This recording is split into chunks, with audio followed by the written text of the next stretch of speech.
Welcome back, basketball fans. So, of course, the world's been shaken on its head because of this Luka Doncic AD trade. And what I've seen from the majority of the media is somehow trying to push the Mavericks narrative that the reason this trade happened is because they did not feel confident signing Luka to a $350 million 5-year contract. And these guys are actually pushing this as if it's something really worth discussing and has some validity to it. This is a guy who, with all these issues that they brought up, was the best player last year on his team, led them to the NBA Finals when they were an underdog in almost every single series going there. And the person who really dropped the ball in the Boston series was Kyrie Irving, a guy who literally choked under the pressure of Boston Celtics, right? A guy who had a history with the Celtics and crumbled and was very ineffective against them, limiting Dallas's second option to take pressure off of Luka, right? But in and above and regardless of all that, the point is Luka, this 25-year-old guy, ended up leading this Dallas team with a player that most people said Dallas shouldn't sign because of the history of being a cancer in the locker room, Kyrie Irving, right? So not only do they have this guy who jumped from teams, forced himself out of teams, couldn't work with LeBron James after winning a title to come to Dallas, now they're bringing Anthony Davis into the team, a guy who's a perennial pretender as far as success in the NBA. He spent the majority of his career on a team that didn't do anything significant in the playoffs, with bloated numbers, and won one NBA championship with LeBron James in a COVID year when all the games were in the dome, right? Not the normal sort of situation of have to going and playing on road games and traveling and doing all of these things. This was the only way he was able to win a world title.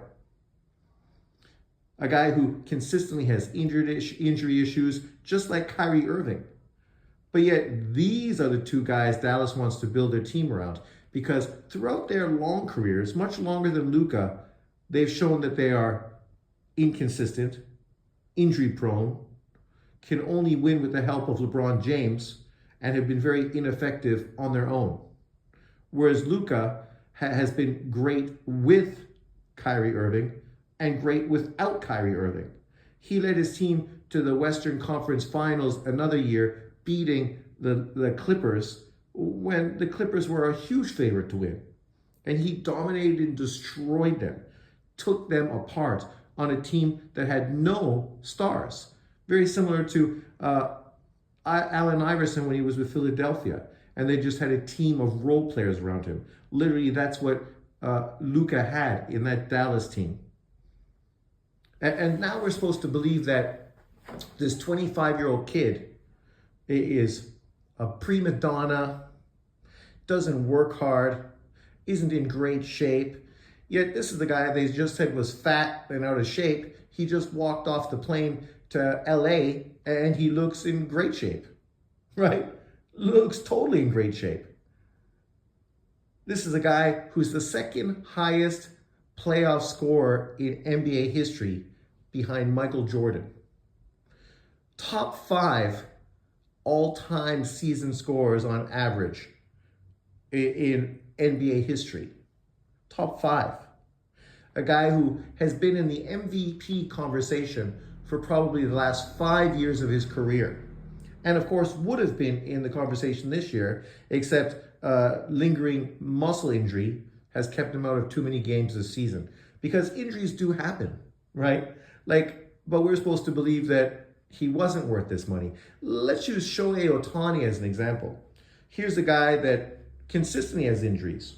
Ended up missing a whole season because of Tommy John surgery. Couldn't pitch this year because of another Tommy John surgery. Yet this did not stop the Dodgers from paying millions and millions and millions of dollars to secure him as a star on their team. What these media members need to talk about is really the fact that the fix is in. Some people were breaking this down, talking about the fact that the new Dallas ownership doesn't want to win. What they want to do is legalize gambling in Texas. And what they're doing is using the Dallas Mavericks as a leverage point against Texas, right? Saying that, well, if you don't do this and allow us to set up gambling resorts in Texas, then what we're going to do is we're going to move the Mavericks to Las Vegas, where we already are established and we have a huge stadium for them, and we can easily bring them there and build their fan base in Vegas, right? And we've seen this happen multiple times. I lived in Vancouver. I was a Grizzlies fan and saw the way the NBA purposely botched the Grizzlies, all to justify taking them out of the country. And then they took Seattle away. Seattle, who literally had won a world championship. But still, that did not stop them from being taken out of their city. So the Northwest now has no Vancouver, no Seattle franchise. You got Portland, who looks like potentially they could be taken away as well because of how shitty consistently they have been for a long, long time. And how terribly the team and the front office is run, with terrible draft picks, terrible signings, never able to really build on anything.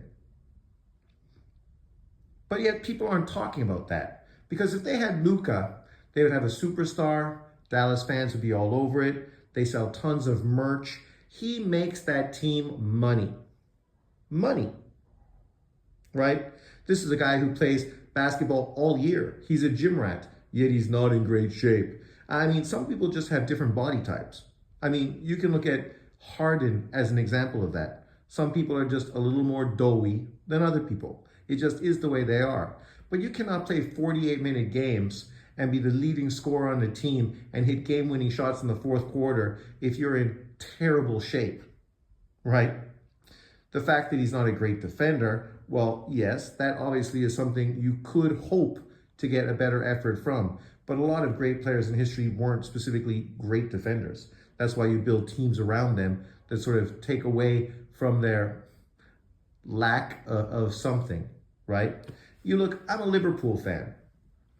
So as a team, you try to build a team around your great players.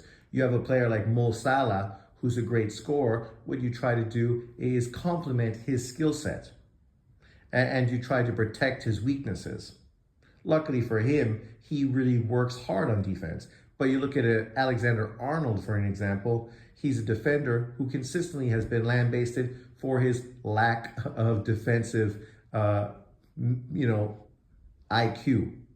So what does Liverpool do? They try to protect him by having the center back be behind him, protecting him, and have midfielders fall into the position to help cover for him. This is what teams do. You come up with a system that protects your weak defender, because you know what you get from him offensively is the engine that makes your team roll. Now they're trying to make it sound like Dallas is going to be a better team going into the playoffs this year than they were last year. I can guarantee you right now, that's fucking bullshit. They definitely will not be as good as they were last year. They won't go as far in the NBA Finals this year as they went last year. Kyrie Irving is going to be the one scorer on their team. They don't have a second scorer. AD is a good player, a solid all-around player, but he's not the kind of guy who's going to carry the team deep into the playoffs. He never has. As far as big men in defense, you already fucking had that. Having him just means that you're going to have the lane blocked up with big bodies, and it's going to be harder for guys like Kyrie Irving to get into the lane, to hit his shots and his layups like he consistently does, because you're not going to have as much space. You're going to need your three-point shooters to be better to open up that. Yet we saw that Clay, who, of course, I'm a Clay fan, and I hoped he would play well with that team, but he hasn't played well. He's been inconsistent and one-dimensional, and defensively not great at all.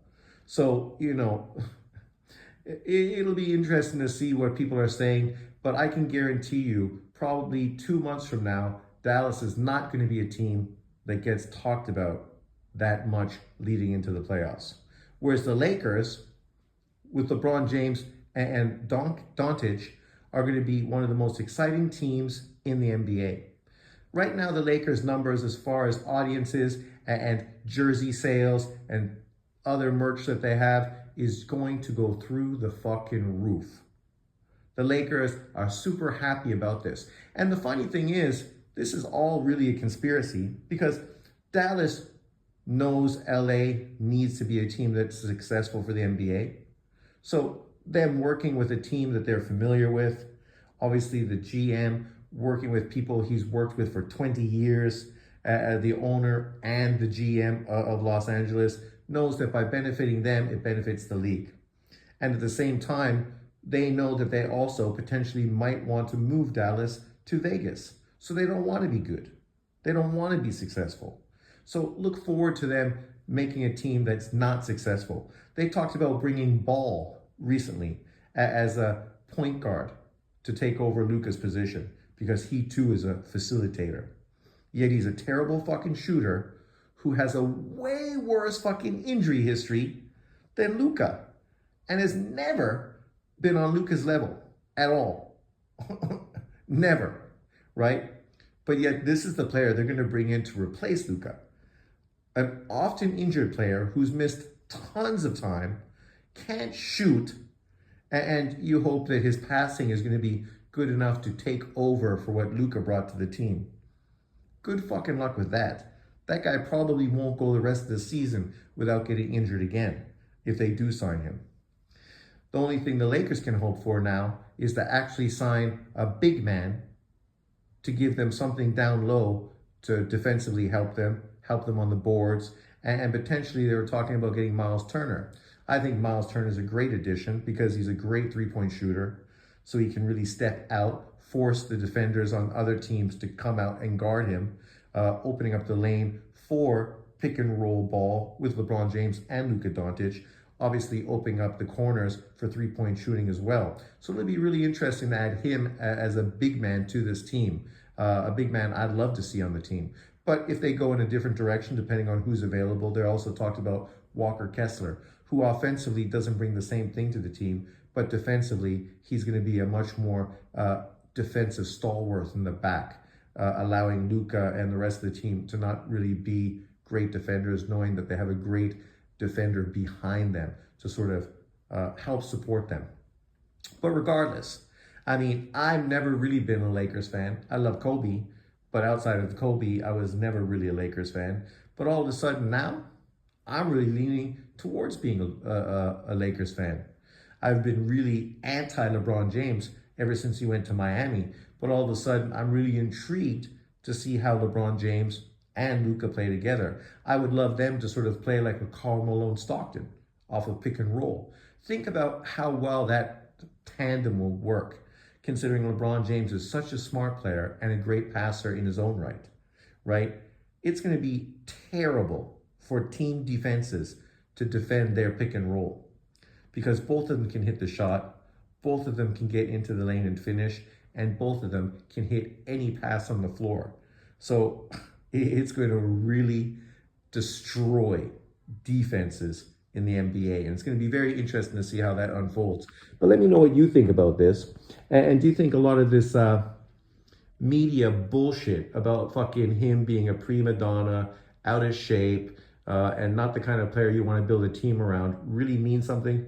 Do you think this trade would have fucking happened if Mark Cuban was the owner of Dallas? Come on, you and I both know there's no fucking way Luka would have got traded if this was the scenario. This was the same Mark Cuban that said he would divorce his wife before he'd trade fucking Luka.